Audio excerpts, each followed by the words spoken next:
Cooking and surfing are very similar. It all looks cool, fun, and easy, but the truth is, it takes a lot of time and work to get better.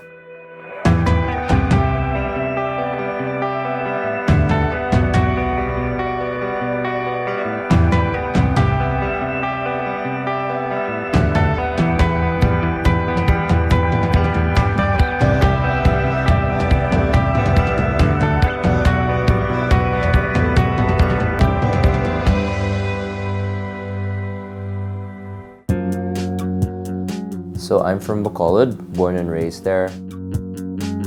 At a young age, I've always been interested with cooking. Every time we go to a restaurant, I would always sit in front of the kitchen and just be fascinated by these cooks.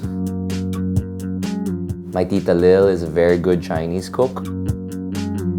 So I would always go to my lolo's house and watch her cook and learn a lot. And I was introduced at a young age. So after high school, I decided to take cooking seriously. So I went to cooking school. I went to CCA. I studied for 2 years. And then after that, I opened my Chinese restaurant. And then after a year, I realized that, hey, I needed more training as a young cook. So I went to Australia for 5 years. I studied, lived, and worked there. So it was pretty grueling. After that, went home, opened my second restaurant in Bacolod called Mushu. And then it's always been a dream to open a restaurant here in Manila. So one day, the TV show MasterChef called and asked me to be one of the judges.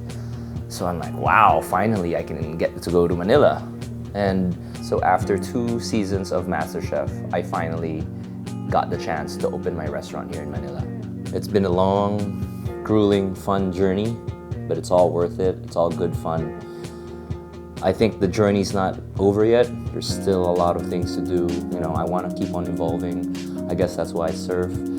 I want to do new things. It's a never-ending learning experience. It's just not about success. It's about evolving, growing as a person.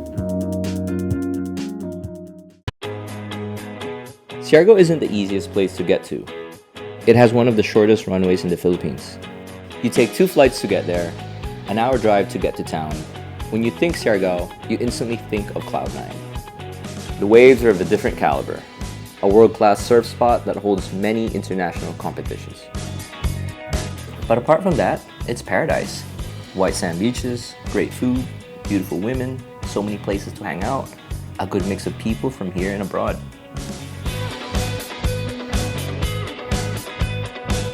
My life here in Siargao, it's so nice, very peaceful. Everywhere I go surfing, it's amazing, you know. I just want to stay on the ocean. I went to Taiwan for competition for WSL, but I lost only round 2. The wave is so hard. It's different from here, you know. Too many good surfers. They just like flying everywhere, you know. Landing very perfect, and I joined competition. I'm so happy because I didn't know I'm gonna win last year because it's too many good surfers, like from everywhere, you know, around the world. And after I made it, you know, I'm so happy about that. Like, finally, yes!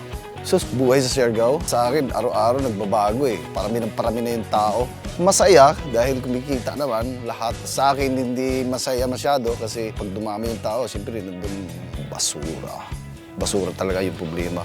2008 ako nag-judge ng international. Tuloy-tuloy na yun. Mahal na mahal ko yung surfing dahil nabago lahat ng buhay ko. Tapos maganda sa katawan mo rin. Araw-araw nagsusurf talaga ako. Maganda yung ano mo, yung feeling talaga. The first time I came here was in 2006. I moved here first for the lifestyle. I just bought the land. First I want just to make a house and have just surfing and have a few cottages as guest house, but it started to become popular and I love to cook, so I started a small restaurant. And slowly, I not even realize it how it became a resort. I love surfing because I think I grew up in Switzerland. I couldn't surf, so you always want something that you cannot have. So the wife of my brother used to be an ex-pro surfer, so I started to learn with her and I got the passion about the ocean. And also for that I studied also marine biology to be close to the ocean. I studied biology because my parents always told me that I have no future in hotellery and restaurants, so they told me to study somewhere else in science. I studied biology and ended up to do a hotel. The best way to get around Siargao is by a motorcycle. You can either rent one Or if you don't know how to ride one yet, you can get a habal-habal, which basically means ride with someone. In Siargao, you can tell if the bike is a habal-habal because the driver looks at you and hovers around wherever you're going. I like coming here because, of course, the waves. I like to cook here because I'm happy. When I'm happy, I effortlessly cook good food. I got into surfing about 2004. I came over to Siargao because I was about to leave for Australia, and I said, I need to know how to surf. I was here for 3 weeks. I didn't learn anything. You know, I was this kid that wanted to ride a shortboard right away. So I did not catch any waves, had no formal training. And then when I was in Sydney, I literally worked in front of the beach, but I could not surf because I was just working. All the other chefs, on their lunch break, they would go grab their surfboard and surf for an hour and come back while I'm still prepping because I was so slow. And then I would look at the water and I'm like, one day I'm gonna go surfing.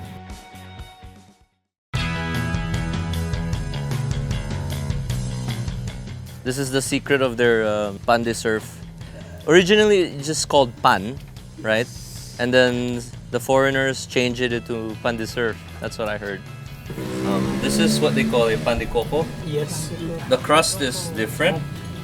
The aroma is different because it's cooked using the coconut husk.